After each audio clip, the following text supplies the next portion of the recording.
nomination like गथायनो फैबाय मा बुंगोन बेनि गेजेराव चिरां दुवार समस्तिया जाहैबाय इउपिपिएल देरहाखानाय समस्ति आरो बेवहायनो इउपिपिएल नि दैदेनगिरिफ्रा आंखौ गेलेनो होफिनदों गतिके बे समस्तिया दाबो इउपिपिएल नि देरहानाय समस्ति ओंखायनो हाजार हाजार मानसिफ्रा दिनै आं नमिनेशन दाखिल खालामनाय समावहायबो फैनानै आशीर्बाद होफैदों बेवहाय हाग्रामा महिलारियाबो दिनै नमिनेशन होगोन होननाय खोनादों आंखौ फेजेननो होननानै बिथाङा हांखुर जालायनानै फैदों बिथाङा बे इलेक्शनाव गावनि लासिंसिं जेननायखौ बेसेबां सह्य खालामनो हागोन आं मिथिया जेननाया खाथां मोननैबो हाग्रामा महिलारिया आगोलनिफ्रायनो आंखौ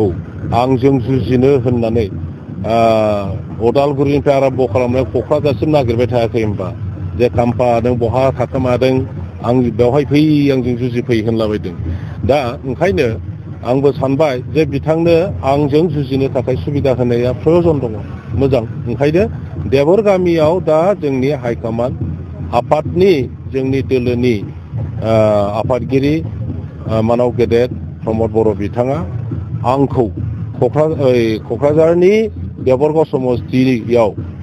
गेलेनो थाखाय दिनै घोषणा खालामबाय आं गेलेनो थाखाय राजि जाबाय हाग्रामानि सिमाङा जाफुंनाय नङा नामा हाग्रामाया मोननैयावबो जेनगोन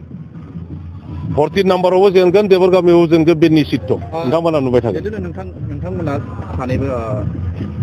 बे ओनसोलनि रायजोफोरनि खामानि मावदों बै समाव दाबो मावगासिनो दङ दा हाग्रामा आरो नोंथांनि गेजेराव रायजोफोरा सोर बांसिन दङ हाग्रामानि सापर्टारा जाहैबाय हाग्रामानि थाखाय नङा बिपिएफनि थाखाय आरो आंनि सापर्टारा जाहैबाय इउपिपिएलनि थाखाय इउपिपिएल दोलोआ जेरैबायदि दा नैबे समावहाय समग्र बिटिसिनि बिभिन्न जाति गस्थिफोरखौ लाजोबनानै हालुवानिफ्राय आरम्भ खालामनानै लेखा गोरोंसिम साख्रिआलासिम कृषकफोर हिन्जावफोर बोराय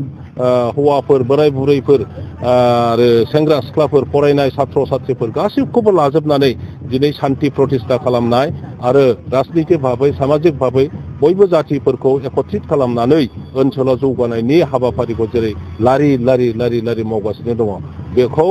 आदिबासि राजबंशी बर' गार' राभा असमिया बङालि मुस्लिम ख्रिस्टियान हिन्दु सरनिया जेसेबां जाति गस्ति दं हिन्दी भाषी जोंनि जायगायाव बयबो इउपिपिएल दोलोखौ दा मोजां मोननानै बजबनानै लाबाय आरो गासैबो इउपिपिएल दोलोनोनो भट होजोबबाय नोंथाङा देरहाखांनायनि उनाव माबायदि दायित्व लानानै खामानि मावगोन बे उनाव फैगोन दा इलेक्शनाव देरहाग्रोनांगौ आरो इउपिपिएल नि सरकार जाग्रोनांगौ